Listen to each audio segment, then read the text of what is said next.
మనం చూస్తున్నాం బొజ్జగణపయ్య గంగమ్మ ఒడి చేరే సమయం వచ్చేసింది. నగరంలో గల్లీ గల్లీలా వెలసిన 9 రోజుల పాటు విశిష్ట పూజలు అందుకున్నటువంటి ఆ గణనాథుడు ఇక బయలుదేరాడు. శోభాయాత్రకు నగర వ్యాప్తంగా కూడా అన్ని ఏర్పాట్లు పూర్తయ్యాయి. నిఘా నేత్రంలో పర్యవేక్షిస్తున్నారు. నగర వ్యాప్తంగా 1,80,000 విగ్రహాలు వచ్చే అవకాశం ఉందని ఒక అంచనా ఉంది. భక్తుల కోసం హైదరాబాద్ అంతా కూడా ప్రత్యేకంగా ఏర్పాట్లు చేశారు. ఎటువంటి ఇబ్బందులు అసౌకర్యం కలగకుండా నిమజ్జన విధుల్లో దాదాపుగా 30,000 మంది పోలీసులు పాల్గొంటున్నారు. ఇక ఎన్టీఆర్ మార్గ్ ఆ పరిసర ప్రాంతాల్లో ఎటువంటి పరిస్థితి ఉంది, అక్కడ ఉన్నటువంటి ఏర్పాట్లు ఏంటి, క్రేన్ నెంబర్ 4 అలాగే హుస్సేన్ సాగర్ చుట్టూతూ కూడా పూర్తి స్థాయిలో చిన్న పెద్ద క్రేన్లను కూడా ఏర్పాటు చేశారు. మరి కాసేపట్లో ప్రత్యేక పూజల అనంతరం ఖైరతాబాద్ గణనాథుడు కూడా బయలుదేరతాడు. పోలీసులకు సహకరించాలని చెప్పి ప్రజల్ని పోలీసులు కూడా అటు అధికార యంత్రాంగం కూడా విజ్ఞప్తి చేస్తోంది. వాళ్ళ మెట్రో రైలు ప్రయాణాలు కూడా అర్ధరాత్రి 1 గంట వరకు కూడా అందుబాటులోకి సర్వీసులను ఏర్పాటు చేశారు. ఇక శ్రీనివాస్ ఉన్నారు వివరాలు అందించడానికి. శ్రీనివాస్. విజయ చంద్రిక, ఖైరతాబాద్ మహాగణపతి రాక కోసం సర్వం సిద్ధమైంది. ఎన్టీఆర్ మార్గ్లోని క్రేన్ నెంబర్ 4 దగ్గర అధికారులు అన్ని ఏర్పాట్లు పూర్తి చేశారు. అయితే ఖైరతాబాద్ మహాగణపతికి ముందున్న రాకముందు అన్ని వినాయకులను కూడా ఫాస్ట్గా చాలా వేగంగా గంగమ్మ ఒడికి చేర్చే ప్రక్రియ కొనసాగుతోంది. ఇప్పటికే ఎన్టీఆర్ మార్గులో వందలాది గణపయ్యలు నిమజ్జనాని కోసం ఎదురు చూస్తున్న పరిస్థితి అయితే మనకు కనిపిస్తోంది. ఒకసారి ఖైరతాబాద్ దగ్గర మహాగణపతి శోభాయాత్ర ప్రారంభమైందంటే ఈ గణపతులు ట్యాంక్ బండు అలాగే క్రేన్ నెంబర్ 4 దగ్గరలో ఉన్న గణపయ్యలను వేగంగా నిమజ్జనం చేసే ప్రక్రియ కొనసాగించేందుకు అధికారులు చర్యలు తీసుకుంటున్నారు వేగంగా. ఎందుకంటే ఖైరతాబాద్ మహాగణపతి వచ్చిన తర్వాత కొంత మిగతా గణపతుల నిమజ్జనాలన్నీ నిలిపివేసే పరిస్థితి అయితే ఉంటుంది. సో ఖైరతాబాద్ మహాగణపతిని చూసేందుకు పెద్ద సంఖ్యలో క్రౌడ్ చేరుకుంటుంది. బ్రదర్, మీరు ఎక్కడి నుంచి వచ్చారు? సో ఎక్కడి నుంచి వచ్చారు? వచ్చినాం సార్. ఏమనిపించింది?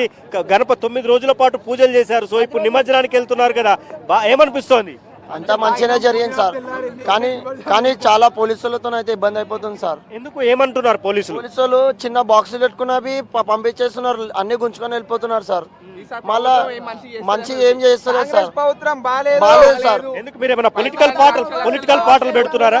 ఏం లేదు సార్. అట్లా అంటే గణపతి దగ్గర పొలిటికల్ పాటలు పెట్టకూడదు కదా. పొలిటికల్ పాటలు పెడతలేదు సార్. మేము ఎంజాయ్ చేసే పాటలు ఖైరతాబాద్ గణపతి నిమజ్జనం చూస్తారా? చూస్తాం సార్, చూస్తాం. ఎక్కడి నుంచి వచ్చారు మీరు? ఎర్రగడ్డ సార్. ఎర్రగడ్డ. అప్పుడు అక్కడ నుంచి ఇక్కడికి వచ్చి మీ గణపతి నిమజ్జనం అయిపోయిందా సార్? అవును, ఇప్పుడు చిన్న చిన్న ఇబ్బందులు అయ్యాయా? అవును సార్, పోలీసుల ఇబ్బంది అవుతుంది సార్, ఇంకెవరిది కాదు. అంటే వాళ్ళ మీద కూడా కొంత ప్రెజర్ ఉంటది కదా, పై ఆఫీసర్స్ నుంచి ఫాస్ట్ గా నిమజ్జనం సంవత్సరంలో ఒకసారి వస్తుంది కదా, డైలీ అయితే ఏం కదా. ఒక బాక్స్ పెట్టుకొని జర ఆడుకుంటా పోవడానికి పోలీసులు కొట్టి మమ్మల్ని నలుగురికి కొట్టి సార్ మా వాళ్ళందరినీ. మీ మండపం దగ్గర ఆల్రెడీ డాన్స్ చేసే ఉంటారు కదా, చూడండి సార్. ఏది పోలీసులు కొట్టారా ఇంత లాంగ్? ఎందుకు? ఏం చేశారు మీరు? పాట పెట్టినందుకే కొట్టిండు. పాట పెట్టినందుకు కాళ్ళ మీద ఈడ తోడల మీద కొట్టిరు సార్. కాంగ్రెస్ ప్రభుత్వం వచ్చి మొత్తంగా కొంత పోలీసులు ఇబ్బంది పెడుతున్నారని అయితే చెప్తున్నారు. అయితే పోలీసులు కూడా గణపయ్య నిమజ్జనాలను వేగంగా చేసే ప్రక్రియలో కొంత వాళ్ళపైన కూడా ఒత్తిడి ఉంటుంది కాబట్టి సో వాళ్ళంతా వేగంగా నిమజ్జనాలను కొనసాగించడానికి జాగ్రత్తలు తీసుకుంటున్న పరిస్థితి అయితే మనకు కనిపిస్తోంది.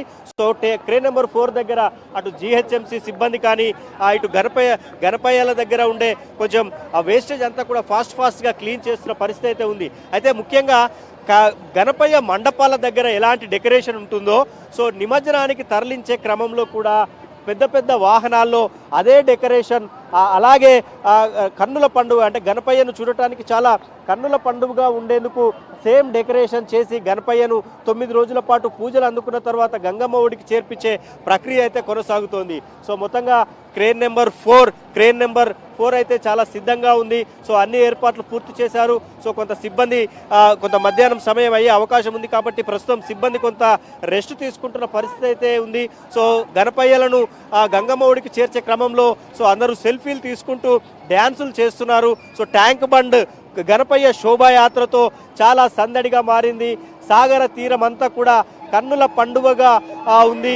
సో అటు Hussain Sagar tank bund, necklace road, Sanjeevaiah park, ఇటు ఎన్టీఆర్ మార్గ్ అంతా కూడా చాలా సందడిగా ఉంది. సో డ్యాన్సులు నృత్యాలతో గణపయ్యను గ్రాండ్గా టాటా బాయ్ బాయ్ అంటూ కూడా చెప్తున్న పరిస్థితి అయితే మనకు కనిపిస్తోంది. సో పోలీసులు అయితే గణపయ్యలను చాలా వేగంగా నిమజ్జనం చేసేందుకు కొంత ప్రయత్నిస్తున్నారు. తెలుగు తల్లి ఫ్లైఓవర్ దాటిన తర్వాత ప్రతి గణపయ్య ఎక్కడ కూడా ఆగకుండా చాలా వేగంగా క్రేన్ల దగ్గరికి చేరుకునేందుకు ఏర్పాట్లు అయితే చేస్తున్న పరిస్థితి మనకు కనిపిస్తోంది. విజయ్ చంద్రిక. సో ఒకసారి ఖైరతాబాద్ మహాగణపతి శోభాయాత్ర ప్రారంభమైన తరువాత క్రేన్ నెంబర్ 4 అంటే తెలుగు తల్లి ఫ్లైఓవర్ దాటిన తర్వాత క్రేన్ నెంబర్ 4 దగ్గరికి రావడానికి చాలా వేగంగా రూట్ మ్యాప్ అంతా కూడా క్లియర్ చేస్తున్నారు. ఎన్టీఆర్ మార్గ్లో ఉండే ఏ వాహనం కూడా ఏ గణపయ్య వాహనం కూడా ఉండటానికి వీల్లేకుండా జాగ్రత్తలు అయితే తీసుకుంటున్న పరిస్థితి మనకు కనిపిస్తోంది. Thank you Srinivas. గణపతి బప్పా మోరియా, అగ్లే బరస్తు జల్దియా అంటూ